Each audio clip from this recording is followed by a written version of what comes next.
फरीदाबाद के सेक्टर 15 स्थित state bank of India शाखा में लॉकर तोड़ने के मामले में पुलिस ने कड़ी कार्रवाई की है। पुलिस ने बैंक मैनेजर समेत 4 लोगों को हिरासत में लिया है और उन्हें काफी देर तक पूछताछ करने के बाद गिरफ्तार कर लिया और अदालत में पेश कर जेल भेज दिया है।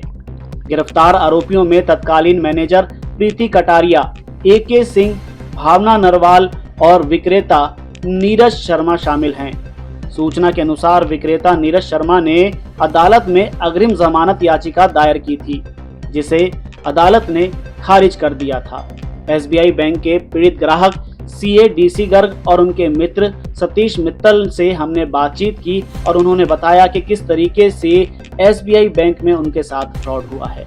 वहीं इस मामले में चारों की गिरफ्तारी होने के बाद भी फरीदाबाद के पुलिस प्रवक्ता यशपाल सिंह से जब हमने फोन पर बातचीत की तो उन्होंने छुट्टी पर होने की बात कही और इस मामले में ऑफिशियल वर्जन देने से साफ इनकार कर दिया और कहा कि इस मामले में ऊपर से उनके अफसरों ने इस मामले में मीडिया में बयान देने से साफ मना किया है।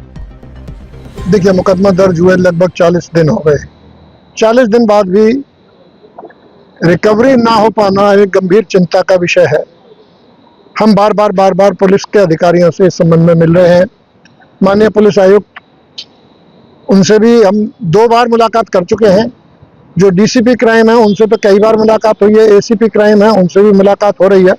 लगातार मुलाकातें हैं कि ये आखिरकार रिकवरी क्यों नहीं कर पा रहे हैं।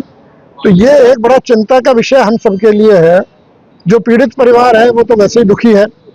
अब जो प्रेजेंट ब्रांच मैनेजर हैं उनका भी रोल कहीं ना कहीं संदिग्ध है कि उन्होंने जब दूसरे को अलॉट किया है तो जो already 125 locker 150 locker allot open है, खुले हुए हैं, अवेलेबल हैं, इसी पर्टिकुलर लॉकर को क्यों उन्होंने अलॉट किया।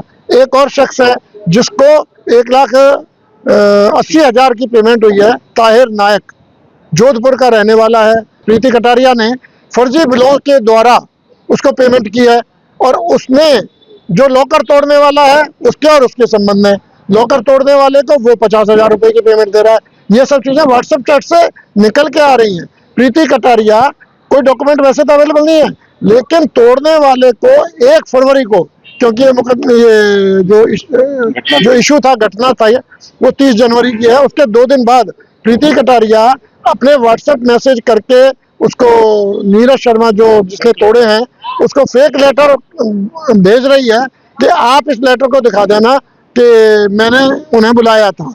उसके साथ लॉकरों के नंबर भी वो बोल रही है। सारे के सारे ये जो व्हाट्सएप की रिकवरी चैट है उससे बरामद हुए हैं। इसके साथ साथ जो ताहिर है, ताहिर भी लगातार उसमें प्रीति कटारिया के संपर्क में है और 50,000 रुपये उसने ताहिर ने ही सारा माल पार किया है नीरज शर्मा और ताहिर के सहयोग से। और बाकी के अधिकारियों का भी इसमें इन्वॉल्वमेंट, जैसे हम बिलों की हम बात करें तो बिल बिना रीजनल मैनेजर के पास किए इस तरह से फर्जी बिल पास नहीं होते। तो पुराने जो रीजनल मैनेजर थे प्रवीण कुमार जी और वर्तमान जो ब्रांच मैनेजर हैं, जो रीजनल मैनेजर हैं अनिल दलाल जी, उनका भी रोल काफी संदेह के दायरे में है। 30 जनवरी को जब हम आए थे तो ये हमें पता लगा कि हमारा लॉकर तोड़ के सामान निकाल के और वो जो है किसी और को अलॉट कर दिया है। उसके बाद में पुलिस FIR हुई, इन्वेस्टिगेशन हुआ। अब लेटेस्ट उसमें यह है कि 4 लोगों को गिरफ्तार किया है, जिनमें प्रीति कटारिया जो कि यहाँ पे प्रबंधक थी उस समय की, उससे नीचे जो थी भावना, उसको किया है। और प्रीति कटारिया से पहले जो मैनेजर थे अशोक सिंह, उनको गिरफ्तार किया है। और नीरज शर्मा जिन्होंने लॉकर तोड़ा वो उनको गिरफ्तार किया है। मैटर CIA में चल रहा है, क्राइम ब्रांच में, और EOW के साथ मिलकर चल रहा है। 4 लोगों को गिरफ्तार किया था, आज उनको पेश किया गया था। तो कोर्ट ने, माननीय न्यायालय ने उनको 14 दिन की जेल में भेज दिया है। हमें न्यायालय पे और पुलिस और नगर पे भरोसा है कि साथ दूध का दूध हो जाएगा। मेरा कंसर्न इतना ही है कि 40 दिन बाद या 38 दिन बाद गिरफ्तारी हुई, इसमें मुझे बड़ा रोष है कि गिरफ्तारी तो सब कुछ क्लियर कट 3-4 दिन में हो गया था। और 17 तारीख को तो बैंक की रिपोर्ट भी आ गई थी, बैंक की इंटरनल रिपोर्ट, जिसमें उन 3 लोगों को उन्होंने गिल्टी ठहराया था कि भाई इनकी बहुत महान गलती है इसमें। उसके बावजूद भी पुलिस ने पता नहीं क्यों नहीं किया, हमारी समझ से बहुत बाहर है। फिर जब हमने बहुत प्रेशर किया है तो पुलिस ने गिरफ्तार भी किया है, उनके खिलाफ एक्शन भी हुआ है। अब हमें विश्वास है कि शायद न्याय मिलेगा हमें। बिल्कुल सटीक न्यूज के लिए फरीदाबाद से अजय वर्मा की रिपोर्ट।